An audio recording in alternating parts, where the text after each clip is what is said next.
સ્થાનિક સ્વરાજ્યની ચૂંટણીમાં પ્રચાર પ્રસાર અર્થે પ્રદેશ પ્રમુખ જગદીશ વિશ્વકર્મા નર્મદાની મુલાકાતે આવ્યા હતા.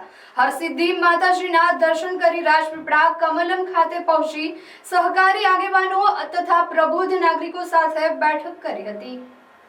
મીડિયા સાથેની વાતચીતમાં તેઓએ જણાવ્યું હતું કે કોંગ્રેસે મહિલા બિલ પાસ થવા દીધું નથી. વધુમાં તેમણે જણાવ્યું છે કે આપ કે કોંગ્રેસ પડકારજનક નથી, પરંતુ સોશિયલ મીડિયામાં જે થતા અપ્રચાર છે તે એક પડકારજનક કહી શકાય. 17 એપ્રિલનો દિવસ નારી શક્તિના માટે ઐતિહાસિક દિવસ બની શક્યો હોત, પરંતુ હવે કાળો દાગ બન્યો છે. આ માત્ર બિલ પડ્યું નથી, પરંતુ મહિલા વિરોધી કોંગ્રેસીઓનો સીધો પ્રહાર હતો. મહિલાઓના માર્ગમાં કોંગ્રેસ વિરોધ બનીને ઉભી છે. શું મહિલા અધિકારને રોકવું એ કોંગ્રેસની રાજકીય જીત બની ગઈ છે? કોંગ્રેસ અને સાથી પક્ષોએ મળીને બિલને મંજૂર ન થવા દીધું એને રાજકીય ષડયંત્ર ગણાવ્યું હતું. વધુમાં તેમણે જણાવ્યું હતું કે જૂઠું બોલવું અને ભ્રમ ફેલાવવો એ વિપક્ષની આદત છે.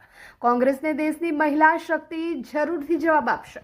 ભારતીય જનતા પાર્ટીના કાર્યકર્તાઓએ અધ્યક્ષનું સ્વાગત કર્યું હતું. ધારાસભ્ય, જિલ્લા પ્રમુખ, પૂર્વ જિલ્લા પ્રમુખ સહિત આગેવાનોનું તથા સાધુ સંતોનું શાલ ઓઢાડી સ્વાગત કર્યું હતું. જ્યાં ભાજપના કાર્યકરો સ્થાનિક સ્વરાજ્યની ચૂંટણીના ઉમેદવારોને ચૂંટણી જીતવા અંગે માર્ગદર્શન આપ્યું હતું.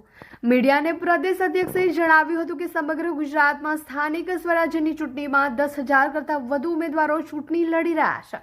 કોંગ્રેસ અને અપક્ષ દ્વારા નારીવંદના વિધેયકનો જે રીતે વિરોધ કરી રહ્યા છે તે દુઃખની બાબત છે. દેશની 140 કરોડ જનતા અને 50% મહિલાઓ કોંગ્રેસ અને વિપક્ષના લોકોને ક્યારેય માફ નહીં કરે.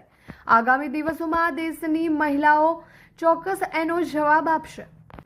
પ્રિયંકા ગાંધી પોતે પણ એક મહિલા હોવા છતાં બિલનો વિરોધ કરે છે. તેમને દેશની મહિલાઓ આગામી દિવસોમાં ચોક્કસ જવાબ આપશે.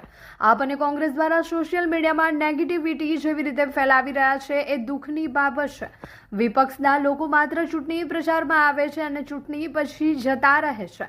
આ લોકોમાં આખા દેશમાં નેગેટિવિટી ફેલાવી રહ્યા છે.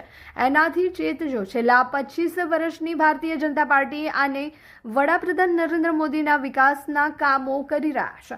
વિકાસના નામે પ્રજા મત આપશે. દેશમાં 5 રાજ્યોમાં ચૂંટણી છે અને ગુજરાતમાં સ્થાનિક સ્વરાજ્યની ચૂંટણી છે. તેના વિકાસના નામે પ્રજા ભાજપ મત આપશે એવો મને વિશ્વાસ છે, એમ જણાવ્યું હતું. નેગેટિવિટીથી ચેતજો. જે લોકો માત્ર ચૂંટણી સમયે આવી અને ખોટા જૂઠા વચનો આપી અને જતા રહે છે, પ્રજાને ભરમાવાનું કામ, પ્રજાને છેતરવાનું કામ કરી જાય, માત્ર જૂઠા વચનો આપવાનું કામ કરી જાય, આનાથી ચોક્કસ સાચવવું જોઈએ. જે રીતે છેલ્લા 25-30 વર્ષથી ગુજરાતની અંદર ભારતીય જનતા પાર્ટીએ જે રીતે વિકાસના કામો કર્યા છે, તે વખતના તત્કાલીન મુખ્યમંત્રી અને આજના પ્રધાનમંત્રી માનનીય મોદી સાહેબે જે રીતે આખા દેશને અને ગુજરાતને વિકાસની રાજનીતિની ભેટ આપી છે, ન પ્રાંતવાદ, ન જાતવાદ, ન જ્ઞાતિવાદ, અને એના જગ્યાએ માત્ર વિકાસની રાજનીતિની ભેટ આપી છે. અને આના જ કારણે ગુજરાતની 6.5 કરોડ જનતા સતત ભારતીય જનતા પાર્ટીને અપાર પ્રેમ આપી અને ગુજરાત સરકારની તિજોરી પર કોંગ્રેસનો કાળો પંજો નથી પડવા દેતી.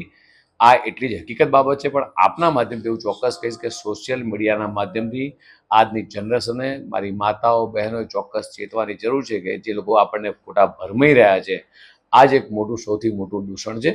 અને જે રીતે માનનીય પ્રધાનમંત્રી મોદી સાહેબ દેશની અંદર મહિલાઓ માટે, યુવાનો માટે, ખેડૂતો માટે, ગરીબો માટે જે રીતે કામ કરી રહ્યા છે, આ વિકાસની કારણે આગામી દિવસોમાં પણ દેશમાં અલગ અલગ રાજ્યોમાં 5 રાજ્યોમાં ચૂંટણી છે અને ગુજરાતમાં સ્થાનિક સ્વરાજની ચૂંટણી છે.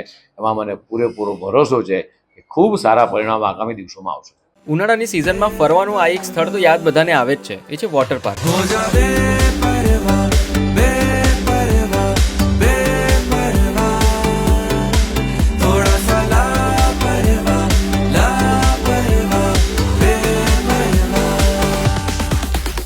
એક્વા બ્લુ વોટર પાર્ક જે ભરૂચથી વડોદરા જતા વચ્ચે કરજણ પાસે ઇન્ડિયન ઓઇલના પેટ્રોલ પંપ અને ગોવર્ધન હોટલની એક્ઝેક્ટ બાજુમાં મેઇન હાઈવે ટચ જ આવેલો છે. આ વોટર પાર્કની ખાસ વાત એ છે, એટલી મોટી આંબાવાડી છે આરામ કરવા માટે. આ બાજુની સાઈડ વોટર પાર્કમાં નાના છોકરાઓ એન્જોય કરે છે અને એમના જે પેરેન્ટ્સ છે ને તે આ બાજુની સાઈડ આરામ કરે છે આંબાવાડીની નીચે. તો આખું ગુજરાત ફરી લો પણ આ રીતનો જે સીન છે ને આરામ કરવા માટે બીજે ક્યાંય નહીં મળે, ખાલી ને ખાલી એક્વા બ્લુ વોટર પાર્કમાં જ મળશે. અહીંયા કન્ટિન્યુઅસ ફિલ્ટરેશન પ્લાન્ટ છે, જેથી લોકોને એક ડર હોય કે પાણી ખરાબ હશે તો, પણ હવે એ ચિંતા છોડી દો. ચિલ્ડ્રનની હાફ ટિકિટ 450 રૂપિયા છે અને ફૂલ ટિકિટ 700 રૂપિયા છે. અહીંયા કોસ્ટ્યુમ, સેફ લોકર તેમજ ચેન્જિંગ રૂમ થી લઈને દરેક ફેસિલિટી અવેલેબલ તો રહેવાની જ છે. ભાઈ વોટર પાર્કમાં એન્જોય કર્યા પછી છે ને બધાને ભૂખ તો લાગવાની જ છે, અને અહીંયા તમારું જે ફેવરેટ કિચન છે ને, પંજાબી છે, ચાઇનીઝ છે, પાઉંભાજી છે, એ તો અવેલેબલ છે જ, અને સાથે સ્નેક્સના પણ ઘણા બધા ઓપ્શન અવેલેબલ છે. અલગ અલગ વોટર રાઇડ્સ તેમજ રેન ડાન્સની સાથે આ સ્પોટને ફેમિલી તેમજ કપલની જોડે મોસ્ટ મેમોરેબલ બનાવી શકો છો. Aqua blue water park, NH48 Karjan. थोड़ा सा लापरवाह